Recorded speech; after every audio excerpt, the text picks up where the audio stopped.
Programme मद्दे मुकाबले में खुशामदीद। मैं हूं रबिया एहसन और मेरे साथ मौजूद हैं रऊफ क्लास्टा। और आज के प्रोग्राम में जो टॉपिक्स हम शामिल करेंगे उसमें सबसे पहले पाकिस्तान के अफगानिस्तान के अंदर टीटीपी के ठिकानों पर एयर स्ट्राइक, मुतादिद ठिकाने तबाह, मतलूब दहशतगर्द हलाक, वजारत खारजा ने तस्दीक कर दी। दोनों हमसाय ममालिक के दरमियान कशीदगी में इजाफा।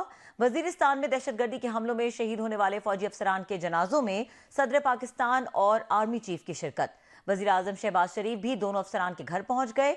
बढ़ती कशीदगी के मौजूदा हालात में नताइज क्या हो सकते हैं, इसके ऊपर बात करेंगे।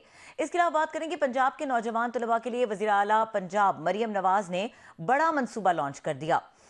20,000 ई और पेट्रोल बाइक्स देने का ऐलान। पंजाब बैंक और हुकूमत पंजाब मिलकर नौजवानों को बाइक्स देंगे। कौन से शहरों यूनिवर्सिटीज के तलबा इस स्कीम से फायदा उठा सकेंगे और इसकी शराइत क्या होंगी। मंगल को पंजाब काबीना इजलास में पेश होने वाली अहम तफसीलात की एक्सक्लूसिव स्टोरी आपके साथ शेयर करेंगे।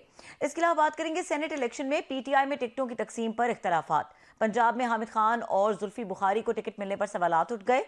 खैबर पख्तूनख्वा में सेनेट की 11 नशिस्तों पर 42 उम्मीदवारों के कागजात नामजदगी जमा।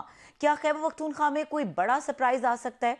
फैसल वाडा भी एमक्यूएम की हिमायत से सेनेट के मैदान में उतर गए। ये तमाम डेवलपमेंट्स हैं जो आज के प्रोग्राम में शामिल करेंगे और हमारे साथ मौजूद हैं सीनियर सहाफ़ी और तज्ज़ियाकार कामरान यूसुफ साहब। उनको वेलकम करेंगे। अस्सलाम वालेकुम कामरान यूसुफ साहब। जी, अस्सलाम वालेकुम जी। कामरान यूसुफ साहब, thank you for joining us. बड़ी अहम डेवलपमेंट हुई है आज, उसके ऊपर बात करेंगे। पाकिस्तान ने अफगानिस्तान में टीटीपी के जो ठिकाने हैं उस पर एयर स्ट्राइक किया और वजारत खारजा ने इसकी तस्दीक भी कर दी है। थोड़ा इसका बैकग्राउंड बताइएगा और डिटेल्स क्या हैं, शेयर कीजिएगा।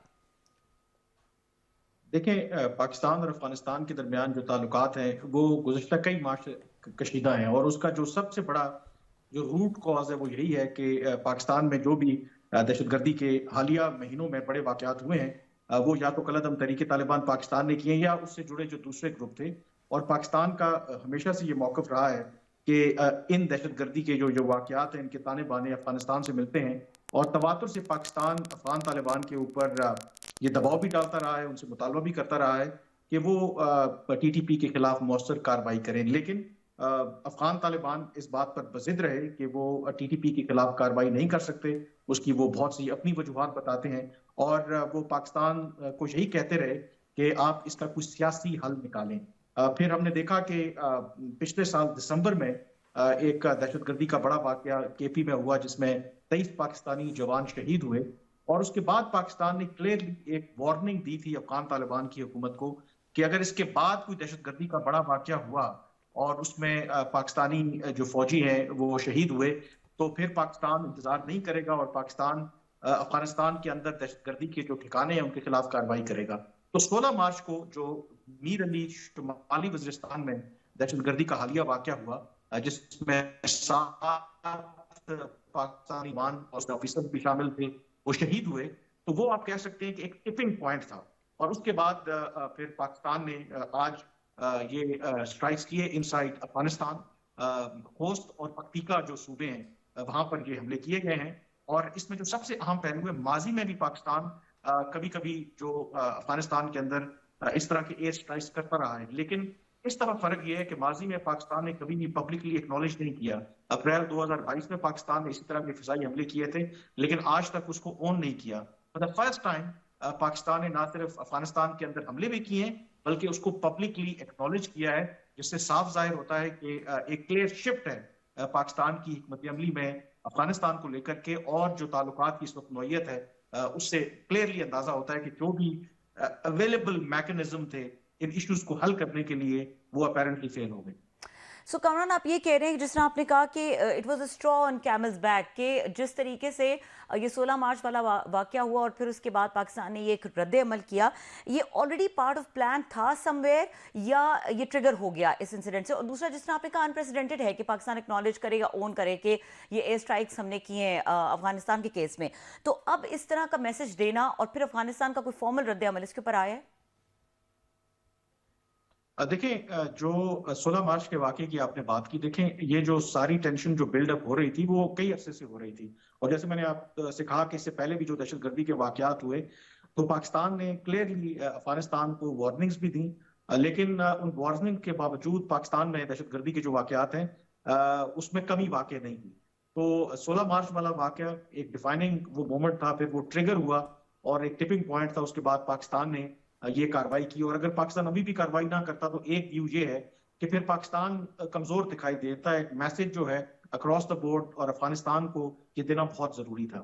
अब जहां तक अफगान तालिबान की बात है, पाकिस्तान की तस्दीक करने से पहले ही, सबसे पहले तो तस्दीक खुद अफगान तालिबान की हुकूमत ने की। उनके तर्जुमान की तरफ से आज सुबह ही एक तफसीली बयान जारी हुआ, जिसमें उन्होंने मजम्मत की। उन्होंने कहा कि ये हमारी सॉवरेंटी की खिलाफवर्जी है, और जो पाकिस्तान का दावा है उसकी उन्होंने तरदीद की। उसमें उन्होंने कहा कि जो पाकिस्तान ने ये फिजाई हमले किए हैं उसमें कोई दहशतगर्द नहीं मारे गए, बल्कि 8 जो सिविलियन, उसमें खवातीन और बच्चे शामिल हैं, जो उनका दावा है वो इसमें मारे गए हैं। और साथ ही वो पाकिस्तान को एक, आप कह सकते हैं कि धमकी भी लगा रहे हैं। वो ये कह रहे हैं कि अफगान तालिबान ने ये साबित किया है कि जब एक सुपर पावर ने उनके मुल्क पर कब्जा करने की कोशिश की, अंदरूनी मामलात में मुदाखलत करने की कोशिश की, तो उनको शिकस्त का सामना करना पड़ा। और अगर पाकिस्तान इस डगर पर चलेगा, अफगानिस्तान के अंदरूनी मामलात में मुदाखलत करेगा, तो यकीनी तौर पर उसके खतरनाक जो नतायज हैं वो पाकिस्तान को फेस करना पड़ सकते हैं। और हमने देखा कि पाकिस्तान के एयर स्ट्राइक्स के बाद उनकी जो वजारत दिफा है, उन्होंने एक स्टेटमेंट जारी किया जिसमें उन्होंने ये कहा कि जो अफगान सिक्योरिटी फोर्सेज हैं उन्होंने गोलाबारी की है पाकिस्तानी हमलों के जवाब में। पाकिस्तानी जो मिलिट्री चेक पोस्ट हैं उनको निशाना बनाया है। तो इससे क्लियरली एक अंदाजा होता है कि जो अफगान तालिबान है, यकीनी तौर पर वो भी इस मौके के ऊपर बैक डाउन करने के लिए तैयार नहीं है। बट आई थिंक पाकिस्तान ने क्लियरली एक रेड लाइन जो है वो ड्रॉ की है कि अगर इस तरह के वाकयात मुस्तकबिल में भी होंगे तो पाकिस्तान अब कोई हिचकिचाएगा नहीं, और वो इनसाइड अफगानिस्तान इस तरह की कार्रवाई जरूर करेगा। जी Kamran, thank you very much. आपने बड़ा तफसील से सारी चीज़ें आपने अगेन एक्सप्लेन की हैं। सर, तो क्या मतलब ये एरनी है, सितम ज़रीफ़ी है कि कुछ अर्सा पहले, 2-3 साल पहले काबुल हमें कहता था जनाब कि आपकी सरजमीन इस्तेमाल हो रही है हमारे अगेंस्ट, या नेटो कहते थे, अमेरिकन कहते थे, या इंटरनेशनल फोर्सेस थे, और हम उनका मजाक उड़ाते होते थे। We use to mark them, insult them, जी कि हमारा कोई ताल्लुक नहीं है। और यही तालिबान थे, अफगान तालिबान, जो आज वहाँ से बैठ कर थ्रेट कर रहे हैं। तो हमने कोई गलती की? वैसे तो बहुत सारी है माशाल्लाह, कोई एक तो नहीं है कि नेटो वहाँ पे लड़ रहा था, अंगेज थे अमेरिकन से, पूरी दुनिया थी तालिबान के साथ अंगेज थे। यही तालिबान हमारे पे डिपेंडेंट थे, इनकी पूरी फैमिलीज थी, बच्चे सब कोई यहीं पे पढ़ भी रहे थे, इलाज भी हो रहे थे। क्वेटा शूरा भी हमने बनाई हुई थी, 12 खो भी इनको हवाला किया हुआ था, पुला खान, वो क्या खन्ना पुल इनके पास थी, G11 वाली इन्होंने अपनी अपनी बस्तियाँ बनाई हुई थी। ये तो 2-3 साल पहले तक तो हम बड़े खुश थे कि तालिबान आ गए हैं जनाब। हम उनके एतराज़ात के जवाब में यही कहते थे हमारा तो हमारी ज़मीन इस्तेमाल नहीं हो रही, सो इट्स ए कारमा। आज वही तालिबान कहते हैं नहीं जनाब, हमारी जो ज़मीन है तो वो इस्तेमाल नहीं हो रही पाकिस्तान के अगेंस्ट। सो आप क्या समझते हैं हमारा उस वक्त इतना जोशो खरोश करना, और अमेरिकन को और नेटो को उनको यहाँ से निकालने में मदद करना, जिसका ताना भी दिया आप बता भी रहे हैं, उन्होंने टांट किया कि दुनिया की हमने 2 सुपर पावर्स को शिकस्त दी, जैसे अकेले शिकस्त दी थी उन्होंने। ना पाकिस्तान थे, ना दुनिया थी, ना अमेरिकन से, ना यूरोपियन थे, ना असला था, ना किसी का था। सो इसको आप कैसे देखते हैं कि 2-3 सालों में situation as reversed? And sorry for my long comment, लेकिन मैं इसको कहे बगैर रह नहीं सका कि आज हम कहते हैं कि आपकी ज़मीन हमारे खिलाफ इस्तेमाल हो रही है। आई थिंक इसमें कोई शक नहीं है कि पाकिस्तान की जो अफगानिस्तान को लेकर के हिकमत अमली थी वो बुरी तरह नाकाम हुई है और हमारे मुंह के आगे आ गई है।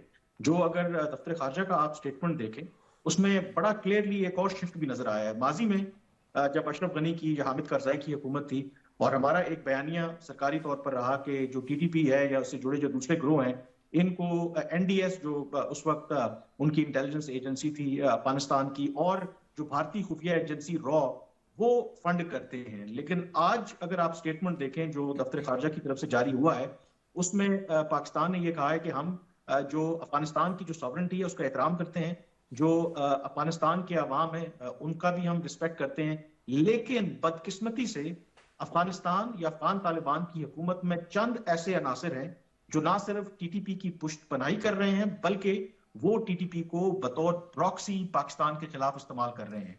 तो ये कितना बड़ा शिफ्ट है कि जो पहले हम कहते थे कि टीटीपी को सपोर्ट कर रही है भारत की खुफिया एजेंसी रॉ या जो अशरफ गनी या कारजाई की जो हुकूमतें थी, और उस वक्त हम कहते थे कि जी हम अफगान तालिबान को इसलिए सपोर्ट करते थे क्योंकि मुस्तकबिल में अगर वहां पर इस तरह की हॉस्टाइल गवर्नमेंट आ जाएगी तो कम से कम अफगान तालिबान हम उनको सपोर्ट कर रहे हैं तो हमारे वो मफादात का तहफ़्फ़ुज़ करेंगे। और आज यकीनी तौर पर ये सोचने का मकाम है कि हम उन्हीं अफगान तालिबान के ऊपर ये इल्जाम आयद कर रहे हैं कि वो सपोर्ट कर रहे हैं टीटीपी को, उनको पैट्रनाइज कर रहे हैं, उनको हमारे खिलाफ एज अ प्रॉक्सी इस्तेमाल कर रहे हैं। अच्छा और कामरान, आपने इंटरेस्टिंगली बड़ा ये कोई खूबसूरत सोचने वाली बात है इसका।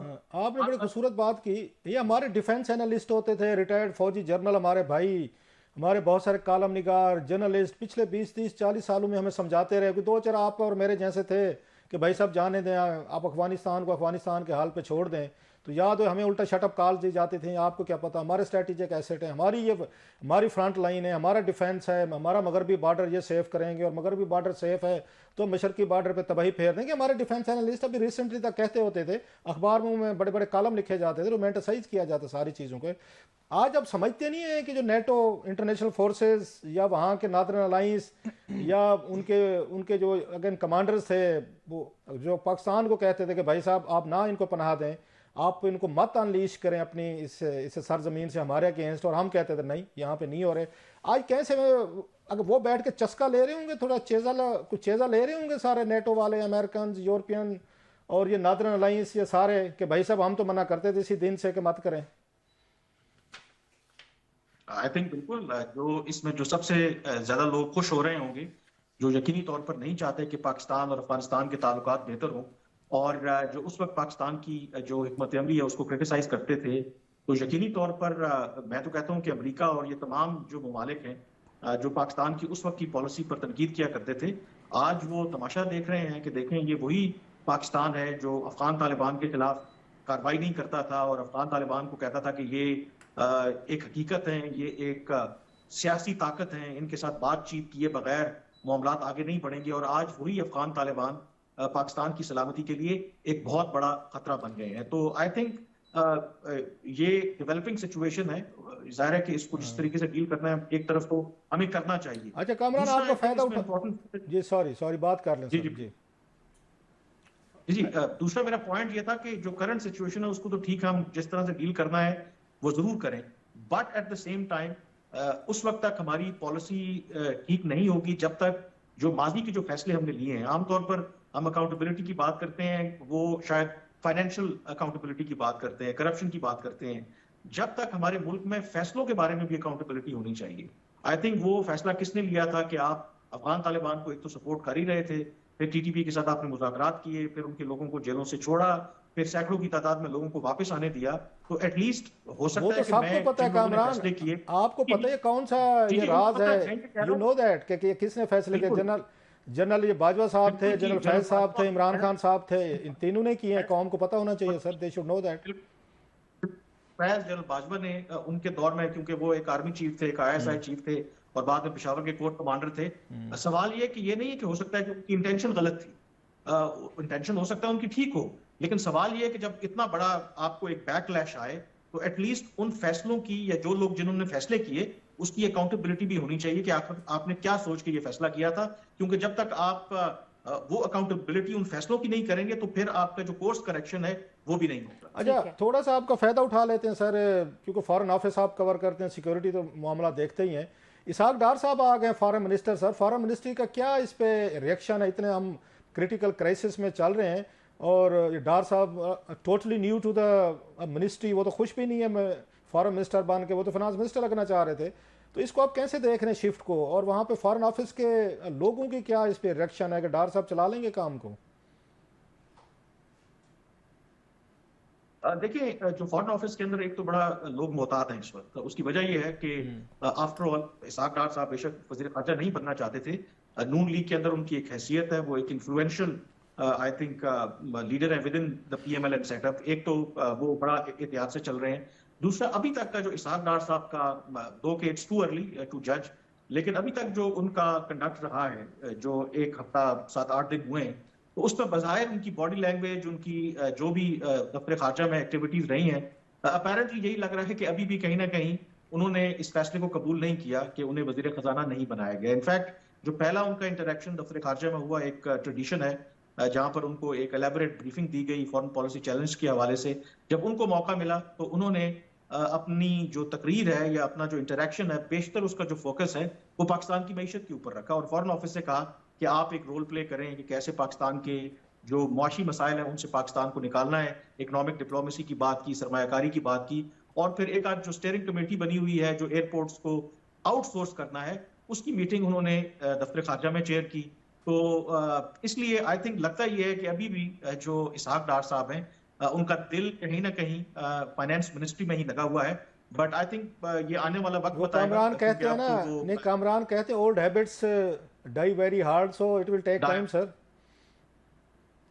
जी जी बिल्कुल बहुत शुक्रिया बिल्कुल। ठीक है, ब्रदर, आप बहुत ठीक है। शुक्रिया जी, बहुत शुक्रिया। कामरान यूसुफ साहब हमारे साथ मौजूद थे और यहाँ पे वक्त हुआ है ब्रेक का। ब्रेक के बाद बात करेंगे वज़ीर आला पंजाब मरियम नवाज़ एक बड़ा मंसूबा लॉन्च कर रही हैं और वो बल्कि कर चुकी हैं, और वो उस मंसूबे की क्या डिटेल्स हैं, क्या शराइत हैं, कौन इनसे मुस्तफ़ीद होंगे, क्या इसके मैकेनिज़्म है, इसके ऊपर बात करेंगे इस ब्रेक के बाद। हमारे साथ रहिए।